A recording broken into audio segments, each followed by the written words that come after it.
పూర్ణ మాట్లాడమే.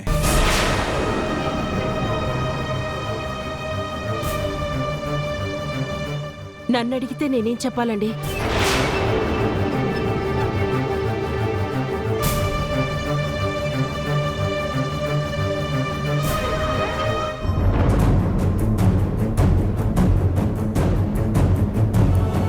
నానా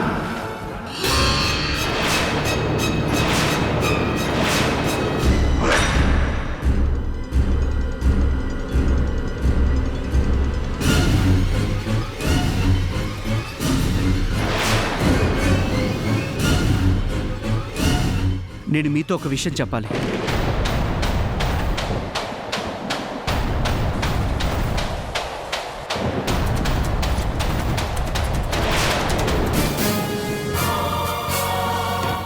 ఏంటది? నేను ఇన్నాళ్ళు మీతో చెప్పలేక కరెక్ట్ టైం వచ్చినప్పుడే చెప్పాలని ఆ మ్యాటర్ని మీ దగ్గర దాచిపెట్టాను.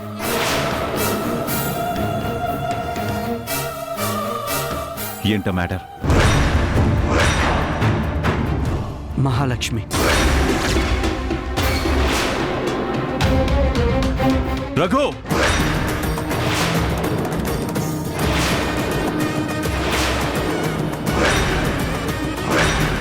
ప్లీజ్ నేను చెప్పేది వినండి నాన్న. మహాలక్ష్మిని నేను నా ఫంక్షన్కి ఎందుకు తీసుకొచ్చానో, నెమ్మదిగా మీతో ఏం చెప్పాలనుకున్నానో అది ఏది చెప్పకముందే తప్పు జరిగిపోయింది నాన్న. చాలా పెద్ద తప్పు జరిగిపోయింది.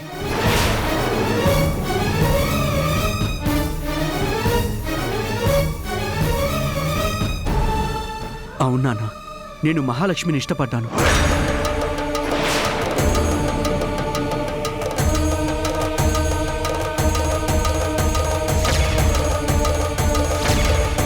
ప్రేమించాను. పెళ్లి చేసుకోవాలని కూడా అనుకున్నాను.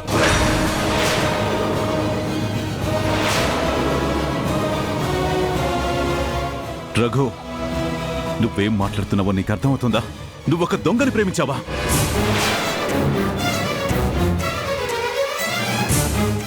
నాన్న, మహాలక్ష్మి అలాంటిది కానే కాదు. ఎంతో ఆత్మాభిమానం ఉన్న అమ్మాయి. కష్టపడి తన కాళ్ల మీద తానే నిలబడాలి అనేదే తన ఆశయం. ఓ, అంత గొప్ప ఆశయం కోసమేనా డైమండ్ నెక్లెస్ ని కొట్టేసింది? నాన్న ప్లీజ్, దయచేసి అలా అనకండి. మహాలక్ష్మి ఎంత మంచిదో నాకు తెలుసు. తనని మీకు పరిచయం చేసేలోగానే అలా జరగడం నిజంగా దురదృష్టం.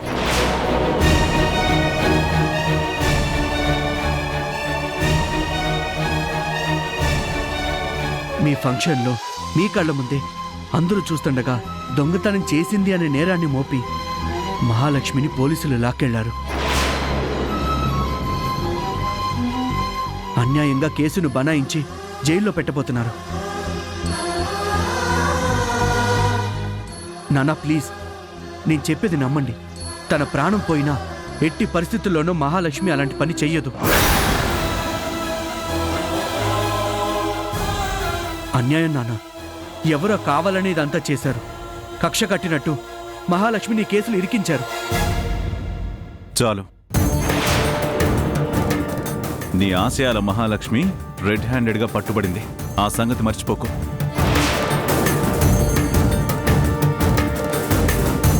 నానా, ఆ నెక్లెస్ మహాలక్ష్మి హ్యాండ్ బ్యాగ్లో దొరికింది కాబట్టి తనే ఆ నేరం చేసింది అంటున్నారు.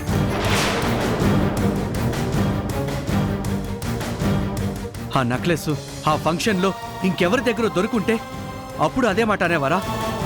రఘు, ఈ విషయంలో నీకు నాకు మధ్య ఆర్గ్యుమెంట్స్ అనవసరం. అలాగే నాన్న, ముందు మహాలక్ష్మిని విడిపించండి. మీరొక్క ఫోన్ కొడితే ఆ ఇన్స్పెక్టర్ మహాలక్ష్మిని వెంటనే విడిపించేస్తాడు. ఏంటి, నేను పోలీసులకు ఫోన్ చేయాలా? హ, అది జరగని పని.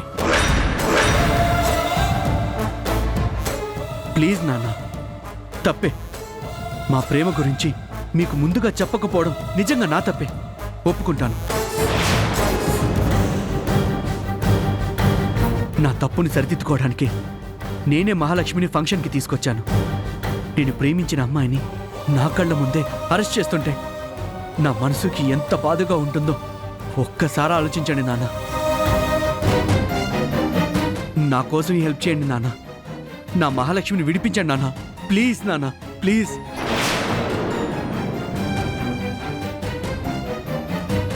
డాడీ, అన్నయ్య అంత ఫీల్ అవుతున్నాడు కదా, మీరు తలుచుకుంటే అది ఎంత పని.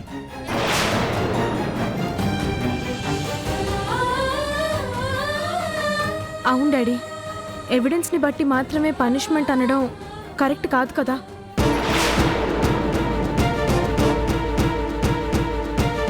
ప్లీజ్ నాన్న, ఈ ఒక్కసారికి మీరు నా మాట వినండి. నేను కావాలంటే లైఫ్ లాంగ్ మీ మాట వింటాను. I'm sorry.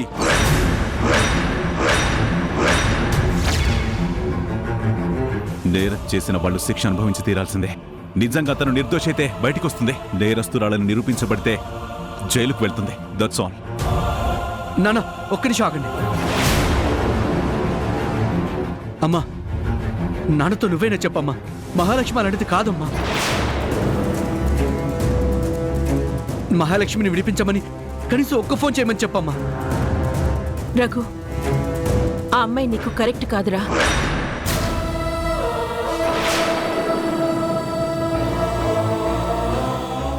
అమ్మా, అవును, అమ్మని కాబట్టే చెప్తున్నాను. ఆ మహాలక్ష్మి నువ్వు అనుకుంటున్నంత మంచిది కాదు. తనెలాంటిదో, తన క్యారెక్టర్ ఏంటో నాకు బాగా తెలుసు. అమ్మా ఏమంటున్నావు? నిజమే చెప్తున్నాను. నువ్వు ప్రేమించినంత మాత్రాన చెడ్డవాళ్ళు మంచివాళ్ళైపోరు.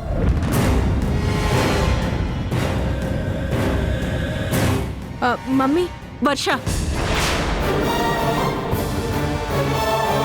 నువ్వు మధ్యలో మాట్లాడకు. ఇది రఘు జీవితానికి సంబంధించిన సమస్య. కాబట్టే మిమ్మల్ని బతిమాలుకుంటున్నానమ్మా, ప్లీజ్. ఏంటిరా ప్లీజ్? ఆ పిల్ల ఎంతటి పొగరుబోతో నేను నా కళ్ళారా చూశాను. అది పొగరు కాదమ్మా, ఆత్మాభిమానం, సెల్ఫ్ రెస్పెక్ట్.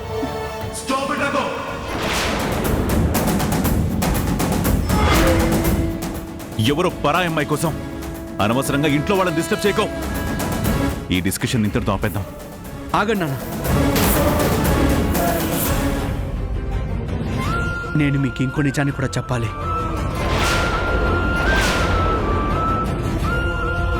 మహాలక్ష్మి ఎవరో కాదు, ఒకనాటి మీ ఫ్రెండ్ సూర్యం మావయ్య కూతురు సీతా మహాలక్ష్మి.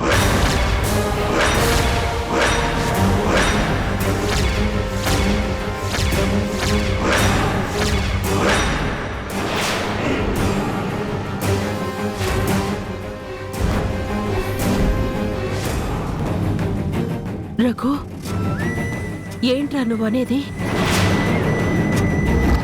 ఆ మహాలక్ష్మి సీత?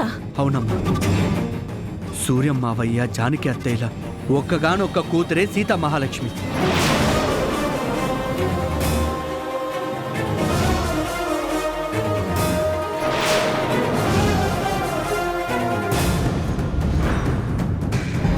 చిన్నప్పుడు నాతో కలిసి ఆడుకున్నది, నీతో ముద్దు ముద్దుగా కబుర్లు చెప్పింది ఆ సీతేనమ్మా.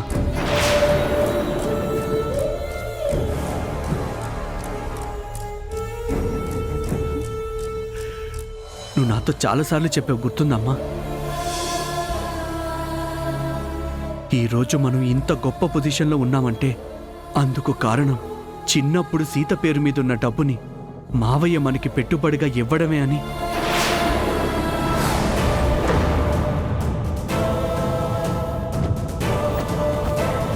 చెప్పమ్మా, సీత డబ్బుతో గొప్పోళ్ళం అయిపోయిన మనం ఆ మావయ్య కూతురికే కష్టం వస్తే చూస్తూ ఊరుకుంటామా?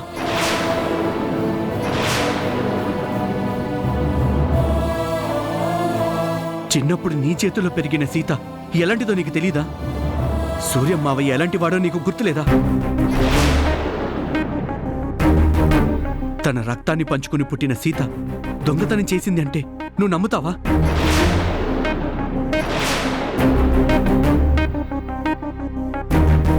ఇంత దాకా వచ్చాక నీకింకొక మాట కూడా చెప్పాలి. ఇప్పటిదాకా మహాలక్ష్మియే మన సీత అని నీకు తెలీదేమో గాని నాన్నకు మాత్రం ఎప్పుడో తెలుసు.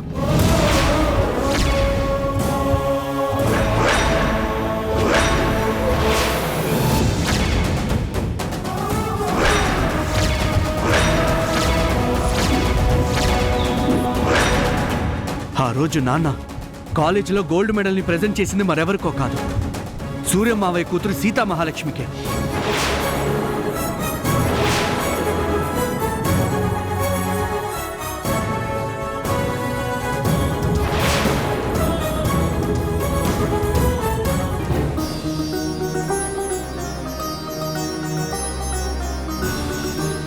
ఏమండి, మీకిదంతా ముందే తెలుసా? మహాలక్ష్మి సూర్యం కూతురే అని మీకు తెలిసి కూడా నా దగ్గర ఎందుకు దాచిపెట్టారు? చెప్పండి.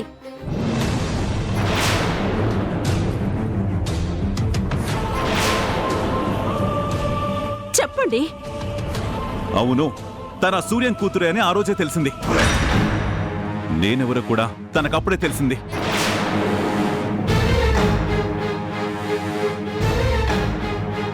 అలాంటప్పుడు ఆ మహాలక్ష్మి నా గురించి తన ఇంట్లో వాళ్ళకి చెప్పుండదా? అప్పుడు సూర్యం మన రెండు కుటుంబాల మధ్య జరిగింది మొత్తం బయట పెట్టే ఉంటాడు కదా. నేనే శంకర్ ప్రసాద్నని తెలిసి కూడా నా మీద పగబట్టినట్టు ఆ సూర్యం తన కూతుర్ని నా మీద యుద్ధానికి పంపించాడే. మన కంపెనీ మీద కేసు పెట్టించాడే. అంటే దాని అర్థం ఏంటి?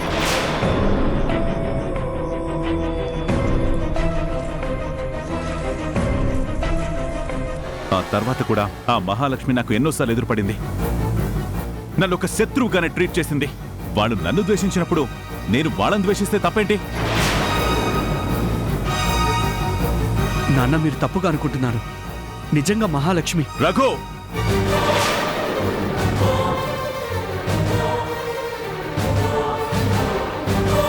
మహాలక్ష్మిని నువ్వు ఇష్టపడ్డావు కాబట్టి నీకు తనలో అన్ని మంచి లక్షణాలే కనిపిస్తాయి. సూర్యం ఎలాంటివాడో, ఆ మహాలక్ష్మి ఎలాంటిదో నీకన్నా నాకే బాగా తెలుసు. నా మీద ద్వేషంతోనే మహాలక్ష్మి నీకు కావాలనే దగ్గరైంది. నన్ను సాధించాలనే ఏదేదో అనుకుంటూ అడ్డంగా బుక్ అయిపోయింది. ఏమండి, అది కాదండి.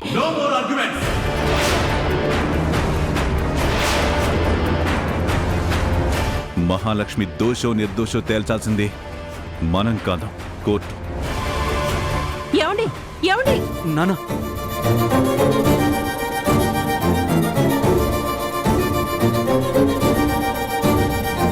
ఇలా జరిగిందేంటి? మహాలక్ష్మి సూర్యం కూతురా? ఇప్పుడేం చేయాలి?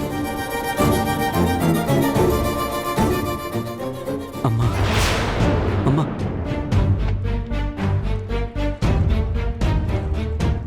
ఏంటన్నయ్య ఇది?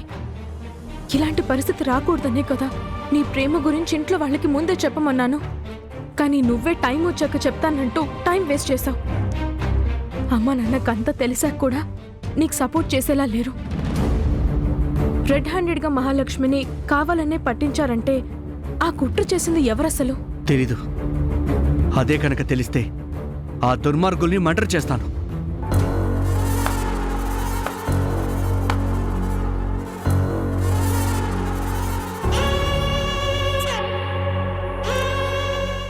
Birds at one shot. ఎలా ఉంది మీ మమ్మీ కొట్టిన దెబ్బ? దిమ్మ తిరిగి మైండ్ బ్లాక్ అయిపోయింది mummy. Really you're so great. Aunty uncle marriage anniversary ఫంక్షన్లో రఘుకి నాకు పెళ్లి అనౌన్స్ చేయించాం. అదే ఫంక్షన్లో మహాలక్ష్మిని రెడ్ హ్యాండెడ్గా ఒక దొంగ అని ప్రూవ్ చేసి అరెస్ట్ చేయించాం. నిజంగా నీది సూపర్ బ్రెయిన్ మమ్మీ. మరి నీకు రఘుకి పెళ్లి జరిపించి శంకర్ ప్రసాద్తో నేను ఈక్వల్ అనిపించుకోవాలని ప్లాన్ చేస్తుంటే మధ్యలో ఆఫ్టర్ ఆల్ ఆ మహాలక్ష్మి వచ్చి ప్రేమ పేరుతో రఘుని ఎగరేసుకుపోవాలనుకుంటుందా? అందుకే మహాలక్ష్మిని రఘు తన పేరెంట్స్కి ఇంట్రడ్యూస్ చెయ్యకముందే ఆఖరి నిమిషంలో లక్షల ఖరీదైన ఆ నెక్లెస్ని దాని హ్యాండ్ బ్యాగ్లోకి వెళ్లేలా చేశాను. ఆ ఇంటి కోడలు కావాలి అని ఆశపడ్డ మహాలక్ష్మిని ఆ ఇంటి వాళ్ల ముందే ఒక దొంగగా నిరూపించి అరెస్ట్ చేయించాను. ఈ మహేశ్వరికి అడ్డుగా వస్తే ఇంక వాళ్ళ చాప్టర్ క్లోజ్ అయ్యి. సూపర్ ప్లాన్ వేసావు మమ్మీ. ఇంత గొప్ప ఐడియాస్ నీకెలా వస్తాయి? స్వప్న, లైఫ్లో మంచి దారిలో వెళ్ళాలి అనుకుంటే జస్ట్ బతికేస్తే చాలు. అడ్డదారిలో నడుస్తూ ఆకాశాన్ని అందుకోవాలి అంటే మాత్రం 1000 కళ్ళతో అన్నింటినీ అబ్జర్వ్ చేయాలి. హ్యాండ్ టు హ్యాండ్ ఫైటింగ్ చేసే కాలం కాదిది. గెలిచి తీరాలి అంటే అణుబాంబుల్ని కూడా విసిరే మైండ్ గేమ్ చేయాలి. మమ్మీ, ఈ ప్లాన్ ఫెయిల్ అవుతుందేమో అనే భయం నీకు ఒక్కసారి కూడా అనిపించలేదా? నెవర్. భయపడితే ఏదీ సాధించలేం. ఈ లోకంలో ఎవ్వరూ అమ్మా బాబు అంటే మనకి లొంగరు.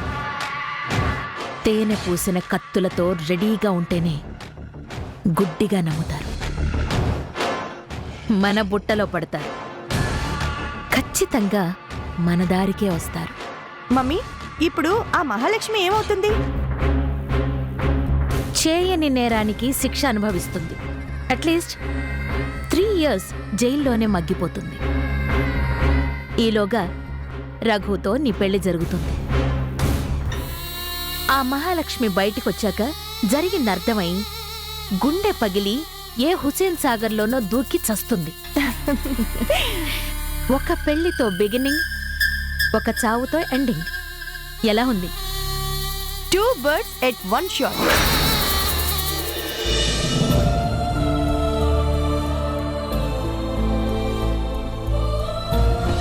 మహాలక్ష్మి ఎవరో కాదు, ఒకనాటి మీ ఫ్రెండ్ సూర్యం మావయ్య కూతురు సీతా మహాలక్ష్మి.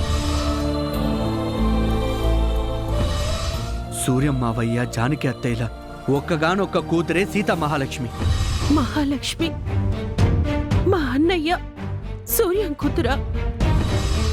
చిన్నప్పుడు నాతో కలిసి ఆడుకున్నది, నీతో ముద్దు ముద్దుగా కబుర్లు చెప్పింది ఆ సీతేనమ్మా. సీత డబ్బుతో గొప్పోళ్ళం అయిపోయిన మనం ఆ మావయ్య కూతురికే కష్టం వస్తే చూస్తూ ఊరుకుంటామా? ఇప్పటిదాకా మహాలక్ష్మియే మన సీత అని నీకు తెలీదేమో గాని నాన్నకు మాత్రం ఎప్పుడో తెలుసు. ఏంటి ఇలా జరిగిందేంటి? ఎన్నాళ్ళు నేను ద్వేషించిన అమ్మాయి, రఘు ప్రేమించిన అమ్మాయి సూర్య అన్నయ్య కూతురా?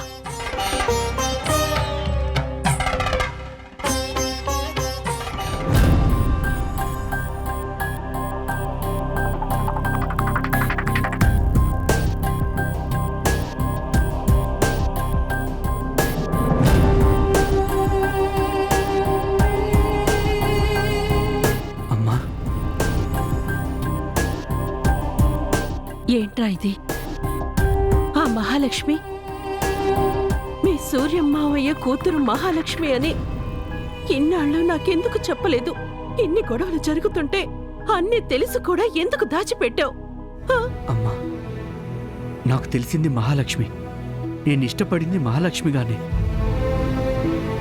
సూర్యం మావయ్య వాళ్ళ ఇంటికి వెళ్ళినప్పుడు నేను అక్కడ తన ఫోటో చూసినప్పుడే నేను ప్రేమించిన మహాలక్ష్మి సూర్యం మావయ్య కూతురు సీతా మహాలక్ష్మి అని తెలిసింది.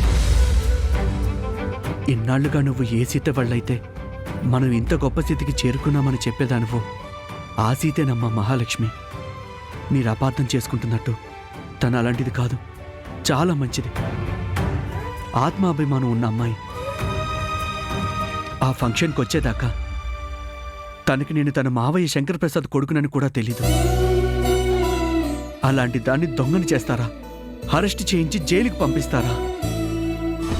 ఒకరింట్లో ట్యూషన్ చెప్పడానికి పెట్టించాను. వెళ్ళిన మరుసటి రోజే వాళ్ళ ఇంట్లో గోల్డ్ దొంగతనం చేసింది.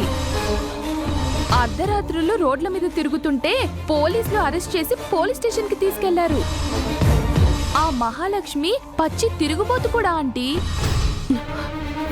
లేదురా, నువ్వనుకున్నట్టు మహాలక్ష్మి అంత మంచిది కాదురా. అమ్మా, తను సూర్యం మావయ్య కూతురమ్మా. అయితే మంచిది కావాలని రూల్ ఏం లేదుగా. అమ్మా ప్లీజ్, ఎవరో చెప్తే విని చెడ్డది అనుకోవడం తప్పమ్మా. నా మాట వినమ్మా, నేను నీ కొడుకుని. నీ కొడుకు ఇష్టపడ్డాడు, నీ కొడుకు కావాలనుకుంటున్నాడు, నీ కొడుకు ప్రేమించాడు అంటే ఆ అమ్మాయి ఖచ్చితంగా ఎంతో మంచిది, మంచి మనసున్నది, పద్ధతి గలది అని నువ్వు నమ్మలేవా? రఘు, ఇష్టం ఉన్న చోట నలుపు కూడా తెలుపుగానే కనిపిస్తుంది. తనకి చాలా పొగరు, అహంకారం. అంతేకాదు తన క్యారెక్టర్ కూడా అంత మంచిది కాదు. అవును, అందుకే వద్దంటున్నాను. ఆ మహాలక్ష్మి నీకు కరెక్ట్ కానే కాదు. ఎందుకమ్మా? ఎందుకు? నువ్వు కరెక్ట్ కాదంటే సరిపోతుందా? ఓహో, అయితే నీకు కారణాలు కూడా చెప్పాలా? అయితే విను. మహాలక్ష్మికి నువ్వెవరో తెలియకపోవచ్చు, కానీ సూర్యానికి తెలుసు కదా. నీ తండ్రి శంకర్ ప్రసాద్ ఎవరో నిన్ను చూశాక, నువ్వెవరో తెలుసుకున్నాక తన కూతురికి బంధాల గురించి, బంధుత్వాల గురించి అన్నీ చెప్పే ఉంటాడు కదా. అయినా కూడా మన కంపెనీ మీద కేసు పెట్టిందంటే ఏంటి అర్థం? మన కుటుంబం మీద కక్ష కట్టిందనే కదా అర్థం. అంత మాట అనకమ్మా. సీత నేను ప్రేమించిన అమ్మాయి. రఘు, ప్రేమించడం తప్పు అని నేను అనడం లేదు. ఇష్టపడ్డ అమ్మాయిని పెళ్లి చేసుకోవాలని ఆశపడ్డం కూడా అపరాధమే అని చెప్పడం లేదు. కానీ ప్రేమ, పెళ్లి ఆ కుటుంబ గౌరవాన్ని పెంచేలా ఉండాలిరా. పరువు, ప్రతిష్టల్ని దిగజార్చేలా కాదు. నీ పక్కన నిలబడే అర్హత కూడా ఆ మహాలక్ష్మికి లేదు. అందుకే మహేశ్వరి వాళ్ళ కూతురు స్వప్నతో నీ పెళ్లిని అనౌన్స్ చేసేశాం. అన్ని విధాలుగా స్వప్నే నీకు కరెక్ట్.